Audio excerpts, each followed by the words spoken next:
Are you afraid people are going to leave you?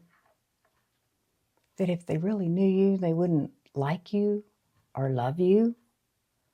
This is known as the fear of abandonment, and a lot of people deal with it. I think everyone at certain times in their life deal with the fear that someone might leave them. But when it becomes extreme, you adjust your behavior because you think they're not going to like you or love you. You're going to be rejected. It's all tied up. Fear of rejection, fear of judgment, fear of abandonment. So you do this maladaptive behavior, like accommodating, avoiding conflict, people pleasing.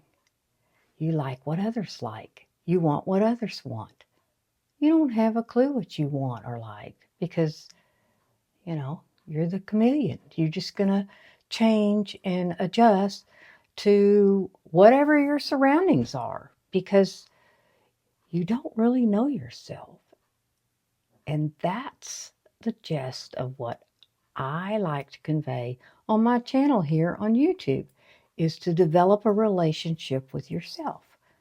I'm going to give you a little insight and share a little bit of a different take on this fear of abandonment.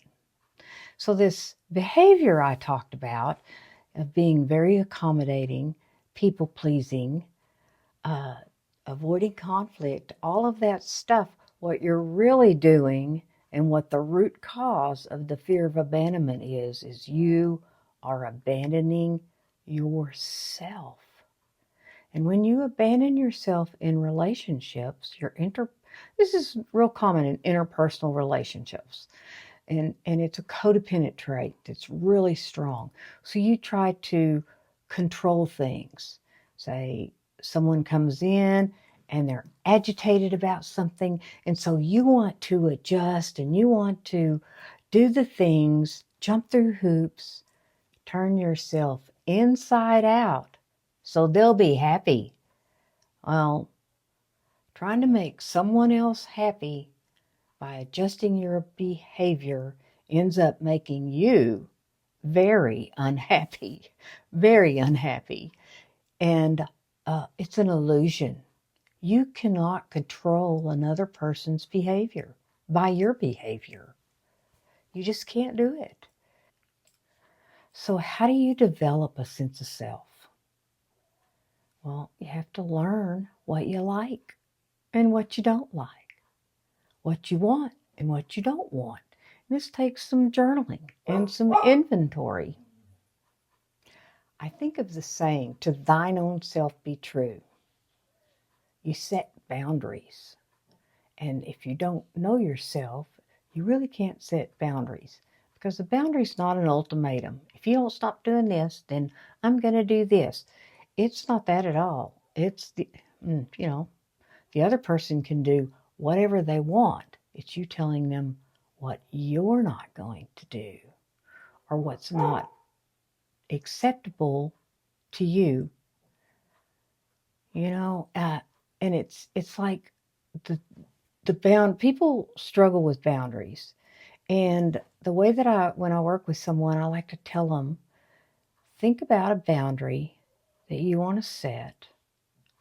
Start with a simple one, a small boundary that you can stick to. I used to have boundaries, but I didn't stick to them. I'd set a boundary with my kids, and they knew they could manipulate and whittle away until I gave in. My dog's real excited today. She likes to bark at the moon, and there's no moon. But it's real difficult if you don't have a strong sense of self to know what boundaries you need to set. Boundaries define who you are. And so to get rid of the fear of abandonment, you have to develop a relationship with yourself. You have to know that you don't need anyone to meet your needs, that you can meet your own needs. As a codependent, it's telling me something on my computer. As a codependent, I was really bad about adjusting myself to everyone else. And then I went to him to meet my emotional needs. And so this created that fear because he was my higher power, I call it. You know, he was to make me feel okay. He was to make me feel happy and secure and safe and all of those things. And so I abandoned myself to get that from him. And that's not what another person, it's not their responsibility to do that. It's my responsibility to meet my emotional needs. I can meet my physical needs, but I had to learn in recovery how to meet my emotional needs when I was hurting or when I was, and then the way I did this was I would ask myself, if my son felt this way, what would I do for them? And then I could do that for myself. I learned to date myself. I learned to go to God with my emotional pain instead of him. It was almost like he was my drug of choice and I was going to go and he was going to change the way I feel. It was an addiction. Codependency is an addiction. And so I had to break that pattern. They were habits. I had to learn how to deal with conflict and all of those things and to know what I like and what I don't like, how to set boundaries.